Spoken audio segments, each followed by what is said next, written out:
말씀을 통해서 이 시간에는 부엘셀바에서 에셀 나무를 심고 라는 말씀을 통하여 잠시 은혜를 받기를 원합니다. 오늘 본문에 나타난 이 말씀의 제목은 바로 믿음의 조상 아브라함의 이 조상이 나그네의 여로를 걸어가는 과정을 우리에게 소개를 하고 있습니다.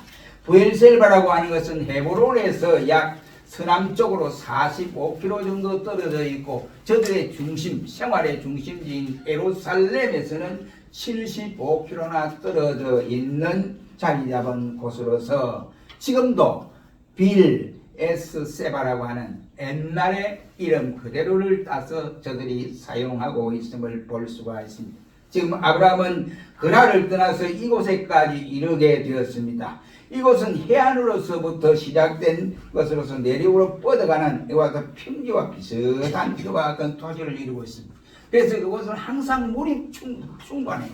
그러니까 양을 먹이기에 이 짐승들을 먹이기에 아주 좋은 초당이라고 할 수 있습니다. 그래서 아브라함을 비롯해서 족장들이 이곳에 거주하는 것은 안정된 장소다 할 만큼 좋은 장소라고 할 수 있습니다. 1년 내내 그들이 어느 곳에 가도 이 땅을 파면 물이 풍족하게 물이 솟아오르는 이런 지역이 바로 부엘셀바라고 하는 지역이었습니다. 그런데 이게 그리고 필요한 나무를 그곳에서 아브라함은 심어서 그늘을 만들어서 거기에 거주하게 되었습니다. 아브라함은 그곳 이름하여 부엘셀바라 이렇게 말을 붙이고는 했습니다. 일종의 이 부엘셀바에 에셀 나무를 심은 것은 우리가 말하는 이와 같이 1년 내내에 푸른 이와 같은 잎을 가지는 나무입니다. 우리로 말하면 좀 그나무 형태 정도가 돼요. 아마 그 키가 9m 정도 크기 때문에 그늘이 아주 이와 같이 크게 지고 그늘 밑에서 저들이 생활하기에 아주 좋은 적합한 곳입니다. 하나님이 이 아브라함에게 이곳에 도착하게 하고 아브라함이 부엘셀바에서 에셀 나무를 심었다. 우리가 볼 때는 왜 하나님이 그렇게 했을까? 바로 아브라함이 왜 부엘셀바에서 이 나무를 심었을까 하는 이 의미를 통해서 우리가 이 시간에 잠시 생각해봄으로 은혜를 받기를 원합니다. 첫째는 오늘 본문 22절을 보세요. 때에 아비멜렉과 그 군대장관 비골이 아브라함에게 말하여 가로되 네가 무슨 일을 하든지 하나님이 너와 함께 하시도다 했습니다. 기가 찬 일이에요. 여러분 보세요. 불신자가 우리를 바라볼 때 말하면 네 하나님은 끝났어. 하나님 없어. 네 하나님 어디 있어. 하나님이 내 주먹을 믿어라. 옛날에 그랬잖아요. 그런데 불신자들이 딱 보고 우리를 보고 야 너와 함께 하나님이 계시는구나 이렇게 고백한 거예요. 여기 이방인입니다. 이방인. 아비멜렉은 이방인이에요. 그리고 그의 군대 장관 비골도 이방인이에요. 블레셋 사람입니다. 그리고 아브라함을 딱 바라보면서 야 하나님이 너와 함께 하시네 이런 거예요. 근데 아브라함을 돕기 위해서 한 거야 아니에요. 지금 만나서 처음 만나는 거예요. 그 당시에는 이 아브라함이 여기에서 이런 사실을 통해서 볼 때 아브라함은 이 지역에서 임마누엘의 은총을 받게 됐다. 하나님이 나와 함께 하신다고 하는 이 사실이 임마누엘이라고 하는 은총이라고 할 수 있습니다. 그들은 이와 같이 이곳에서 하나님이 지시하시는 곳으로 이 아브라함은 늘 따라다녔어요. 그래서 그러니까 우리가 잘 아는 대로 아브라함은 갈대우르에서 아비 본토 친척집에 떠나려고 할 때 무조건 하나님 내 며칠 있다 가겠습니다. 그리고 내가 이제 이 가족들과 떠나니까 이 시력사에서 떠나니까 며칠간 묵으면서 같이 이래와 뭐 파티도 하고 마지막 작전이 있어가고 이렇게 떠나야 되겠습니다. 이러지 않고 하나님 떠나라고 하니까 예 알겠습니다. 떠나겠습니다. 하고 떠났던 장본이기도 한 것입니다. 그 아브라함이 바로 조카롯을 데리고 왔는데 여기 지금 부엘셀바에 와서는 조카롯 이제 헤브론에서 헤어졌어요. 헤어지고 그들은 부엘셀바에 자기들 가족만 이와 같이 왔습니다. 여러분 보세요. 아브라함이 부엘셀바에 있는 동안에 자기에게 늘 가시 역할을 했던 이스마일 하갈 이 가족을 또 보냈습니다. 그래서 저들이 온전한 식구들만 하나님이 인정하시는 거기에 보니까 아브라함 그의 아내 사레 그리고 이삭 이 세 사람이 또 종들과 함께 떠나서 부엘셀바에 오게 되었다. 라고 하는 사실입니다. 아브라함이 가족과 함께 여기에 머물러 있는 동안에 그곳에서 추장이라고 하는 아비멜렉이 그의 부하와 이 비골이라는 사람을 데리고 왔습니다. 하는 말이 야, 우리가 그냥 이 당신이 우물 판데 이게 우리 거니까 우리 땅이니까 이거 뭐 우리가 뺏어야 된다 이렇게 생각하고, 근데 이 아브라함의 한 일행을 이 사람들이 가만히 보고 있는 거예요. 보고 있는 거 보니까 비골의 이 주장, 그러니까 아비멜렉의 소하에 있는 그 사람들과 목동들과 아브라함의 목동들이 이 우물 문제를 가지고 다투는 데 있어서 내 것이다, 우리가 팠으니까 우리 땅이다, 이게 막 우리 땅 아니냐 이렇게 싸우는 거예요. 근데 아브라함이 와서 잘 처리하는 광경을 이 두 사람이 보게 된 거예요. 아비멜렉이 보았어요. 비골이 보았습니다. 그러니까 그걸 보고 야, 두 사람 뭐가 달라 이런 거예요. 예? 사람이라는 것은 감정에도 넘깁니다. 예, 자기가 예서서 우물을 팠는데 우물이 자기 땅이라고 뺏어가면 그거 좋아하겠습니까? 좋아하겠거든요. 근데 그 지혜롭게 아브라함이 해결을 잘 했습니다. 이 장면을 보고 저들이 탐복을 했는지, 하나님이 너와 함께 한다고 하는 이 사실을 알았는지, 아니면은 아브라함이 가는 곳마다 하나님이 축복을 했어요. 축복을 하니까 잘 된 거예요. 그걸 보고 이 사람들이 그렇게 말을 했는지, 아니면은 다른 방법인 아브라함이 옮길 때마다 하나님 앞에 제단을 쌓았더라 했습니다. 예배를 드렸다 이 말이에요. 그러니까 그것을 보고 이 사람들이 보니까 야, 저 사람들이 진짜 하나님이 함께하는 사람이구나 이렇게 말을 했는지, 정확한 사건은 우리에게 알려지지 않았기 때문에 알 수가 없습니다. 아무튼 저들이 바라보니까 저 사람들은 예사로운 사람이 아니다 이 말이죠. 하나님 뭐 서로가 감정적인데 싸우고 있는데 아브라함이 잘 처리하는 문제라든지 여러 가지 문제를 볼 때, 야, 당신은 하나님이 당신과 함께하는 사람이다. 그리고 우리 더 이상 싸우지 말자. 그러니까 당신이 파는 놈을 주겠다. 이렇게 제의를 하는 모습을 봅니다. 그러니까 아브라함이 그냥 공짜로 받는 사람이 아니에요. 그래서 그는 암양새끼 7과 소를 저들에게 선물로 주면서 우리가 맹약을 하자. 이것은 절대로 너희가 우리가 판 우물을 터치하지 않게 하고 우리 역시도 너희들에게 더 이상 터치를 하지 않겠다. 이렇게 해서 약속을 했던 것입니다. 불신자가 볼 때 하나님이 너와 함께 하신다고 하는 이 고백을 한 것은 보통 일이 아니다. 그렇다면 아브라함이 저들 앞에서 뭔가 하나님 살아 계신 것을 보여주었다 이 말이에요. 오늘 이 세상 사람들이 말하기, 세인들이 말하기를 예수 믿는 우리들에게 야, 저것도 예수 믿는 사람인데 저것도 교회다 이런 사람 봐야 돼. 그런 말이죠. 그렇죠?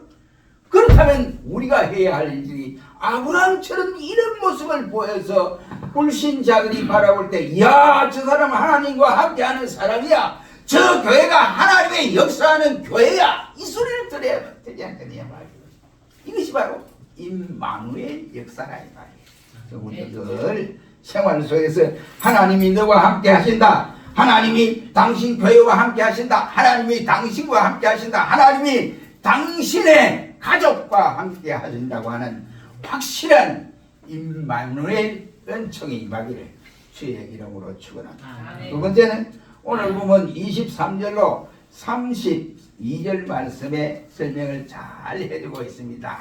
그는 평화의 삶을 알려주는 표식을 감당하고 있었다. 여기 아비멜렉이 그의 장관 비골이 아브라함에게 찾아서 야, 우리 더 이상 다투지 말자. 그러니까 우리가 이 당신이 판 그 우물은 당신이 줄 테니까 더 이상 다투지 말고 그래 하자. 그러니까 아브라함이 가만히 있지 못하고 선물로 준 거예요. 우양 새끼 7과 그 다음에 소를 선물로 줬습니다. 선물을 주고 절대로 침범하지 말자, 맹약을 세고 우리가 하나님 앞에 이렇게 맹세를 하자 하고 저들이 맹세를 하게 되었습니다. 아브라함은 아멜렉과의 두 사람의 맹세를 기념하여 그곳에 이름을 부엘셀바라고 하는 이름을 붙였고, 이 맹세의 우물 그리고 7 우물이라는 이름으로 이렇게 그 이름을 부르게 됐습니다. 아브라함이 그곳 우물가에 에셀 나무를 심고 거기서 살았더라고 성경은 말씀을 하고 있습니다. 그렇다면 이 부엘셀바에 에셀 나무를 심었다고 하는 이것은 이방인과 더불어 아브라함이 살아오는 데 있어서 그와 싸움을 하지 않으려고 평화로운 일들로 이렇게 해결해 갔다. 이런 말이에요. 우리가 불신자와 누구로 싸워야 할 일들이 많잖아요. 예? 조금 예민한 부분을 우리에게 하면 우리가 그것을 배타적으로 받아들일 수도 있고 때로는 폐쇄적인 방법으로 받아들일 수 있습니다. 그러나 예수님이가 자기의 이익만 챙기면 절대로 상대방이 우리에게 이와 같이 말을 걸려서 우리에게 터치를 하려고 하는 사람들에게 고리를 걸려고 하는 사람들에게 이길 수 없어요. 그러니까 우리 예수님은 아브라함처럼 넓은 가슴을 품고 양보도 좀 하고 또 자기 좀 손해도 좀 보고 왜 그러느냐? 내 이익을 위해서 하는 것보다 하나님의 영광이 직결되어 있어요. 우리의 말과 행동이 하나님과 연관이 되어 있다 이 말이에요. 우리의 말과 행동이 교회의 영광과 직결되어 있다 이 말이에요. 그러므로 말도 조심하고 상대방의 불신자가 댓글을 걸어올 때 우리가 손해보는 듯 이렇게 해서 할 수 있는 자가 되어야 됩니다. 만약에 아브라함이 생각하면 야, 내가 이 우양새끼가 얼마나 귀한 짐승이냐, 나 줄 수 없다 이런다든지 아니면 소도 줄 수 없다고 만약 땡판을 놨다고 한다면 당신들하고 뭐 언약 몇 개는 뭘 언약을 맺어. 그러니까 나는 하나님이 나와 함께한다 이러고 고집을 부리고 했다고 한다면 그것은 싸움 박질을 할 수밖에 없습니다. 그러나 아브라함은 그러지 아니하고 그 약속한 대로 불같은 협정을 이와 같이 맺고 그대로 시행을 했다 이 말이에요. 내가 지금 부족하고 힘들더라도 이와 같이 내가 양보를 했다 이 말이에요. 조금 더 그 사람에게 선한 마음을 가지게 했다 이 말이에요. 오늘 우리 사회생활 똑같잖아요. 회사에 사업을 하는 사람이나 직장에 나가는 사람이나 아니면은 교회 나오는 저와 여러분들이나 아니면은 가정에 우리 모두가 살아가는 데 있어서 트러블 메이커가 돼서는 안 돼요. 항상 우리는 피스메이커가 돼야 된다. 그런데 아브라함처럼 이렇게 살아갈 때 사람들이 볼 때 이야, 저 사람 대단한 사람이야. 하나님 계신가 봐. 저 사람 보니까 난 아무것도 모르겠는데 저 사람 보니까 분명히 하나님이 살아있는 것 같아. 이런 소리를 들을 수 있어야 되지 않느냐. 그러려면 어떻게 하냐면 내 주장 다 하고 내 이익 다 막아서 그래 할 수 없어요. 그러니까 내가 조금 손해보고 어렵다고 희생이 되고 이렇게 될 때 그러한 역사가 일어납니다. 우리 모두 이러한 역사가 일어나길 바라고. 그럼 33절을 보세요. 33절 말씀에 하나님의 섬기는 예배의 처소임을 우리에게 알려주고 있습니다. 참으로 의미심장한 표현이라고 할 수 있습니다. 창세기에서 나타난 아브라함과 이삭과 야곱의 생애 가운데 두드러진 특징이 있다고 한다면 저들이 가는 곳마다 여호와 하나님 앞에 제단을 쌓았더라는 말씀이 되겠습니다. 저들의 믿음의 조상들은 낯선 곳을 옮길 때마다 거기서 자기들에게 나타나는 여호와를 위하여 단을 쌓았더라고 성경은 말씀을 하고 있습니다. 이것은 저들의 삶의 시작이요, 바로 예배가 저들의 삶의 시작이요 하나님 앞에 드려지는 예배가 전부인 것으로 말씀하고 있습니다. 저들의 삶의 의미요 목적이요 가치였습니다. 그러나 하나님을 섬기기 위해서 어디로 가든지 하나님이 지시하시는 장소이면 그곳에 정착해서 하나님 앞에 예배를 드렸다, 단을 쌓았다라고 하는 사실인 것입니다. 아브라함 역시 오늘 본문에 브엘셀바에서 에셀 나무를 심고 영생하시는 여호와의 이름을 불렀더라고 고백을 하고 있습니다. 영생하시는 여호와 하나님, 누구를 말합니까? 그분은 영원하신 하나님이다 이라는 말. 이는 곧 이방의 자신과 대조적인 분이라는 말입니다. 이는 아브라함이 가는 곳마다 이방의 지역이었지만은 이방 신들을 섬기는 자가 아니고 그는 천하 만민 중에 바로 유일하신 하나밖에 없으신 신인 하나님 여호와만을 섬겼다 이래 말. 영원하신 하나님 한 분만을 섬겼다는. 지금 아브라함이 이것이 이방 지역이거든요. 그러니까 믿음이 없으면 눈치를 살살 봐가면서 저 사람이 야, 너 이거 경배하려면 눈치 봐가면서 우리 하지? 이라고 슬그머니 가지고 거기다 절을 하는 이런 경우도 없지 않았습니다. 그러나 아브라함은 우상을 절대로 섬기지 않았습니다. 그는 오직 하나님만 섬기는 자였다. 이것은 뭘 표현합니까? 가슴 속에 하나님을 사랑하는 마음이 가득 찬 사람이요. 예. 가슴 속에 하나님이 나와 함께 한다고 하는 그 확실한 언약의 말씀을 믿고 있는 사람입니다. 믿음이 없어 보세요. 가서 뭐 어디 장소를 옮길 때마다 그 서재에 가가지고 그 사람들과 야 이거 같이 가서 같이 우리 여기 가는데 절하는데 같이 안 할래? 이러면 믿음이 없어 같이 가서 꾹꾹 절한다 그래. 하나님도 그런 줄 몰라요. 그런 예수쟁이이 있다 이 말이에요. 그러니까 우리가 가는 곳마다 우리는 항상 하나님 중심으로 살아야 돼요. 내가 가는 목적, 내가 가는 모든 일들이 하나님을 통하지 아니하고 가는 일들이 있습니까? 우리 하나님의 계획과 하나님의 우리가 통치하심과 승리하심을 다 믿고 살잖아요. 그런데 입으로는 믿는다고 하면서 실제 행동이 아니면 우리 신앙이 잘못된 거예요. 그러니까 아브라함은 왜 영생하신 하나님 여호와라고 했느냐? 이것은 불변하신 하나님을 믿는 고백이라고 할 수 있습니다. 하나님은 언약에 있어서 불변입니다. 한 번 말씀하시고는 하나님 절대로 그 언약의 약속을 저버린 일이 없습니다. 그래서 민수기 23장 19절 말씀에는 하나님은 인생이 아니신 시건천하시고 인자가 아니시니 후회함이 없으시다. 어찌 그 하신 말씀을 이루지 않으시 하시랴 라고 말씀을 아브라함은 그것을 아는 거예요. 하나님이 약속한 그것은 100% 불변적인 약속이니까 내가 그 말씀을 믿고 간다 이런 말이에요. 그렇다면 아브라함은 인격적인 하나님을 만났던 사람이라고 할 수가 있습니다. 그 하나님을 섬겨나갔습니다. 이 말은 전능하신 하나님 엘사다의 하나님과 함께 아브라함은 전 인생을 걸고 살아간 사람이다 이 말입니다. 그는 브엘셀바의 맑은 샘물을 마시고 에셀나무 밑에 그늘에서 이와 같이 세상과 구별되게 하나님의 이와 같이 섬기는 사람으로서 존재하고 있었다 이란 말씀이 되겠습니다. 거룩한 예배새의 삶을 위해서 브엘셀바의 에셀나무를 심었다. 그렇다고 한다면 오늘 우리 역시도 지향의 세상에서 살 때에 세상과 구별되게 하나님을 섬기는 사람으로 살아가야 되지 않습니까? 그래서 예수님은 뭐든지 말씀이 다 하나님의 영광을 위해서 해라 이렇게 말씀을 하시고 계십니다. 세상 사람들이 볼 때 야, 저 사람이 분명히 예수쟁인 줄 안다 해놓고 가만히 생각하고 예수님이 인정을 해야 되는데 예수님이 저 사람이 언제 교회 나갔지? 이럽니다. 똑바른 예수쟁이니까 참 문제가 많은 예수쟁이요. 오늘 이 시대에 그런 사람들이 한두 사람이겠습니다. 정신을 차려야 돼. 정신을 차려. 예수쟁이가 정신을 차려. 그러므로 아브라함처럼 우리도 불변의 하나님, 영원하신 하나님을 바로 믿고 가는 곳마다 예배 중심으로 살아야 된다. 예배의 삶을 살아가지 아니하면 아브라함처럼 이러한 결단을 할 수가 없다.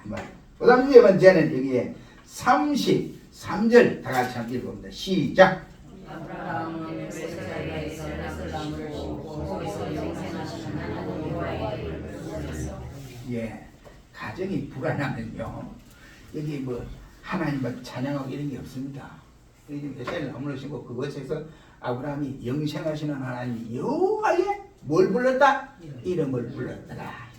행복한 가정을 이루고 가고 있다. 이것을 보여줍니다.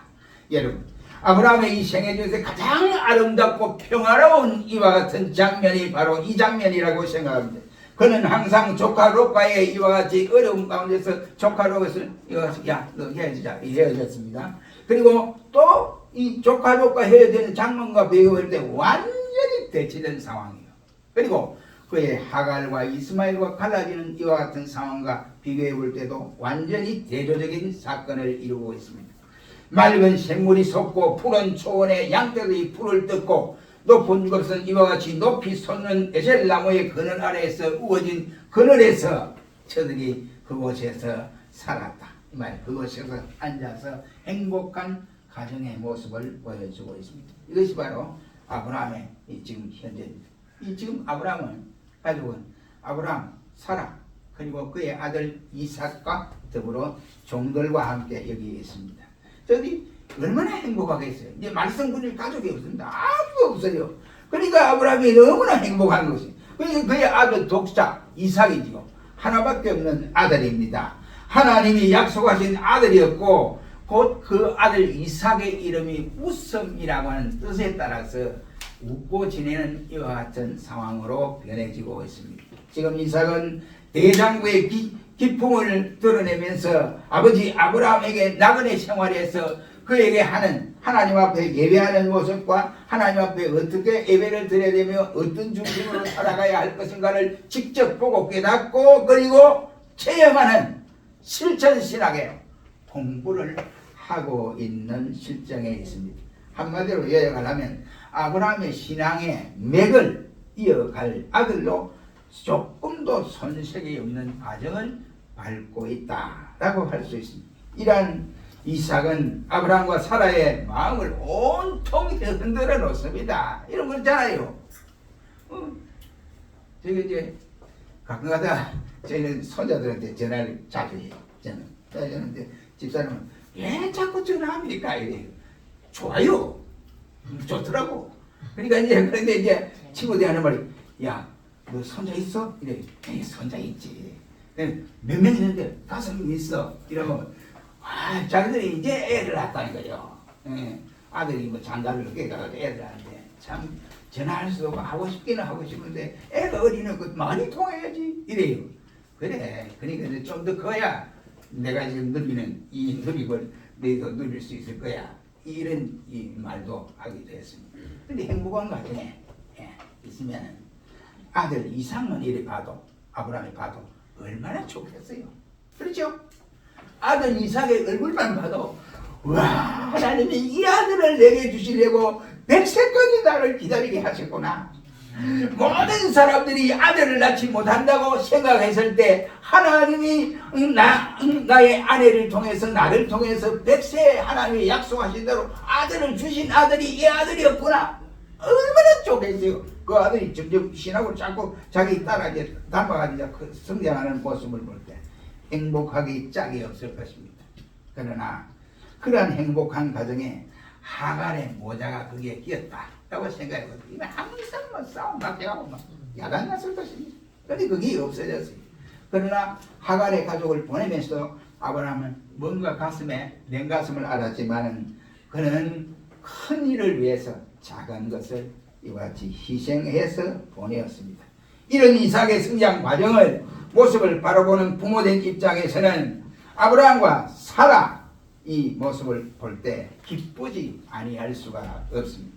이삭으로 인해서 저들이 이와 같이 지금 누리는 이 행복한 이 가정의 표상을 우리는 깨달을 수가 있게 됩니다. 우리가 어떻게 해야 이와 같이 행복한 가정을 누릴 수 있어요? 하나님 빼놓고 안 돼요, 안 돼요. 여러분 신앙 빼놓고 행복한 것이 누려집니까? 그게 안 된다고요. 그러니까 하나님이 우리 가정의 주인이 되시고 우리 가정의 가장이 되시고 하나님이 우리 가정을 다스리시고 그 다스림 속에서 우리가 이끌어갈 때 행복이 이루어질 수 있습니다. 우리 역시도 아브라함과 같은 이와 같은 늘 이와 같은 축복이 나타나야 됩니다. 예수님도 웃음을 우리 예수님을 통해서 우리 역시도 가정에 예수님이 주장함으로 예수님을 통해서 웃음을 찾고 즐거움을 누리는 우리 모두가 복된 가정 되시기를 바라고 마지막으로 34절 한번 읽어봅니다. 시작. 블레셋 족속에서 여러 날을 지냈더라. 이 말씀은 아브라함이 아무리 그곳에 아름답고 좋은 땅이라 할지라도 아브라함은 지금 나그네의 여로를 걸어가는 과정에 있다는 것을 우리에게 보여줍니다.